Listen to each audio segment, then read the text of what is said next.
talking today with Claire Arrowsmith, who is in England. And good afternoon to you, Claire, correct?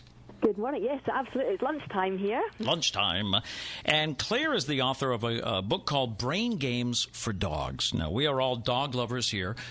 Tell me about, I guess there's more and more study about the mental activity of our dogs along with the physical activity?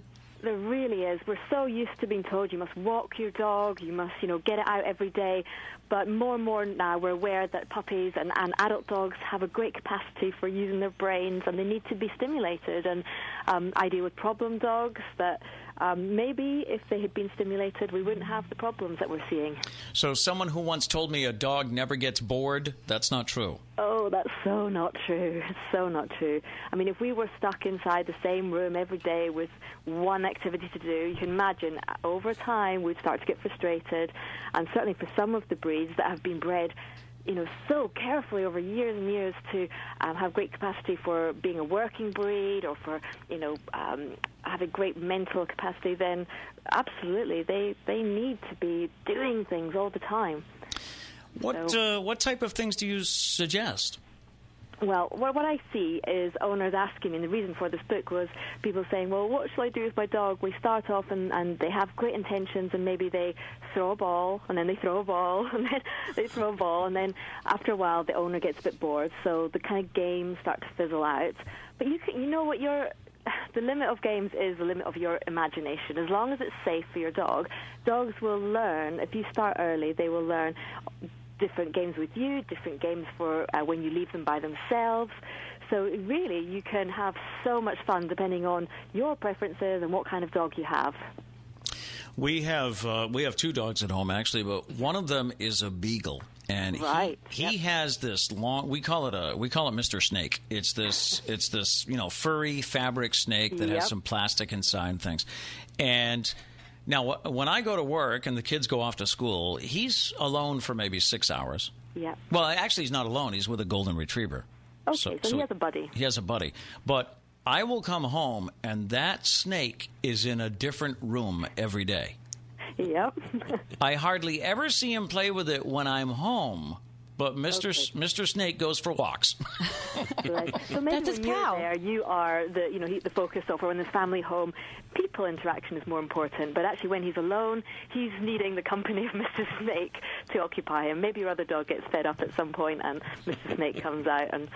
Yeah, so they will have different preferences just like us during the day. Sometimes it's time for chasing a ball, other times it's time for chewing on a food toy, next time it's for ragging on the soft toy. So it really, you have different moods, don't you? So our dogs are the same.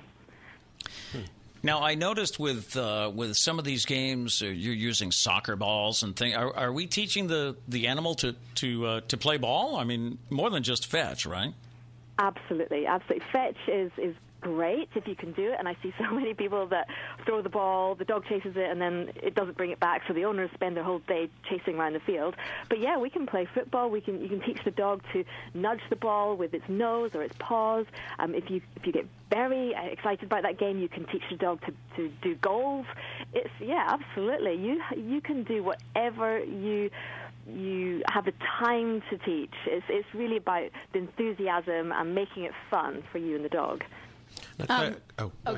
I was going to say, you mentioned a lot of things to make these games fun for dogs, but my twin sister's actually in school right now to train service dogs. And I was just wondering if these more fun attitudes can be taken in a more serious manner for something as serious as teaching a service dog. Yeah, absolutely. I mean, I used to work with assistance dogs too, and although we don't want them leaping about and choosing random sort of play times necessarily, we can teach them that it's a great game to pull washing out of the washing machine and drop it into the basket. To be honest, that's exactly the same training as teaching a dog to tidy up its toys. It's the same thing. So yeah, those dogs can enjoy those tasks, but in a fun, enjoyable way. So yeah, the training you'll find with those charities is very much reward-based and along the same lines as I use it in this book. Oh, that's awesome. I love that.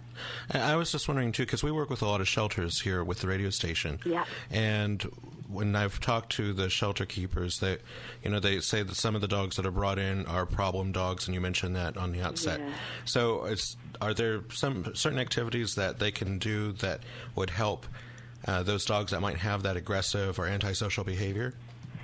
Yeah, I think dealing with specific aggressive dogs takes very careful work. But I think if they have opportunity to exercise and to play and have fun, the reward chemicals, the endorphins that are surging when we have fun and have achievement can certainly change mood. So in lots of cases, maybe dogs are exhibiting aggression because they're frustrated, because they haven't had opportunity to express their normal canine behaviors. So, yeah, play can certainly help. In kennels, we really are looking at time constraints, and the staff are already so pushed.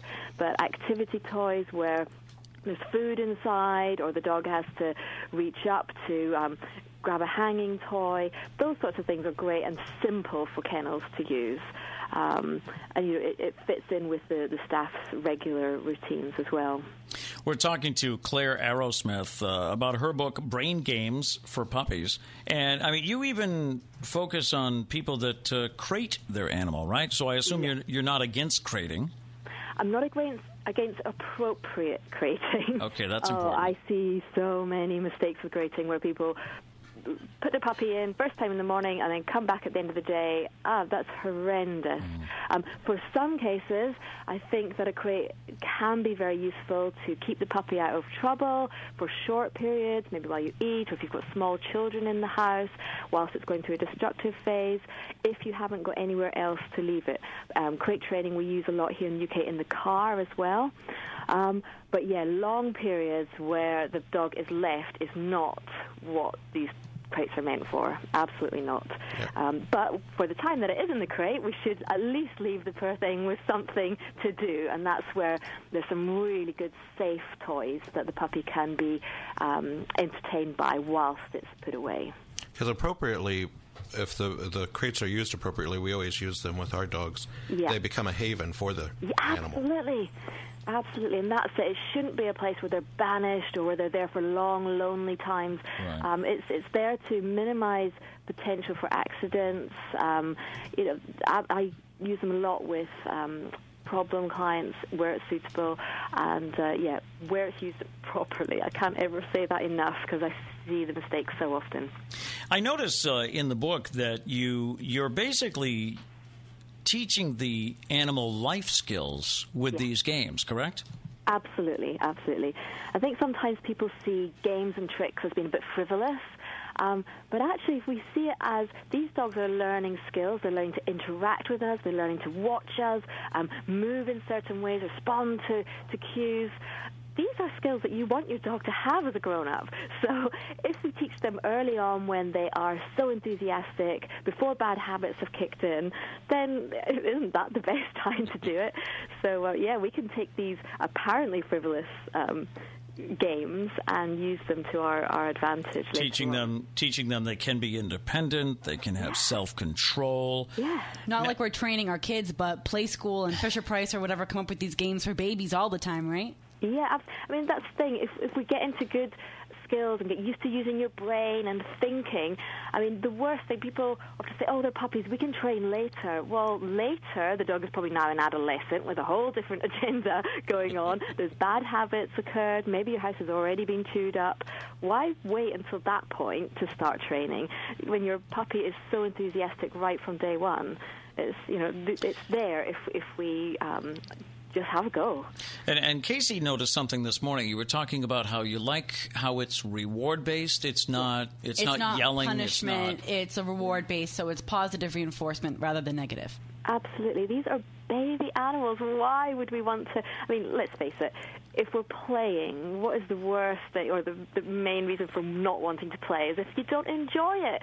So we have to build really good relationships, get this dog to trust us, for us to bond with them, and that's going to set you up for great habits for forever, really. If we're starting to shout, make it not fun, use punishment, smack, force, well, we've missed the point completely, I think. And is this something the whole family should be doing? Yeah, because let's face it, everybody has different kinds of interactions. So maybe not everybody will do every game, but at least everybody will be doing something appropriate, and maybe they're using the right techniques. Everybody can be involved. Even small children can be involved when they're supervised, and actually gets them into really good habits for later on. All right. I was just curious, too. So when you bring a puppy home, a lot of times the first thing they start doing is chewing on everything. What's your recommendation for getting them past that faster than maybe normal? Oh, well, it depends on what breed you've got. That can take a long time, but puppies need to chew. We can't just say, stop, don't do that. What we need to do is put away everything that the puppy might get its mouth on, just like we do when we have these little toddlers crawling around the house. We move everything out of the way. We supervise. We might use a crate or a pen if we're not able to supervise. Maybe you're cooking the tea, you're on the phone, you can't watch them. But you make sure there's lots of appropriate toys for the puppy to get its teeth on. It needs to chew. It needs to develop those skills. Chewing relaxes the puppy. It's stimulating, so we need to have lots of options for wherever its mood is, and if you give it enough options, usually your furniture and your clothes and everything else will survive. Brain Games for Puppies by Claire Arrowsmith. Do you have your own website, Claire? I do. It's www.petbehaviorcenter.com. Petbehaviorcenter.com. Yes. Thank you so much for being with us. Well, thank you for having me on. And have a great day today. You too. All right.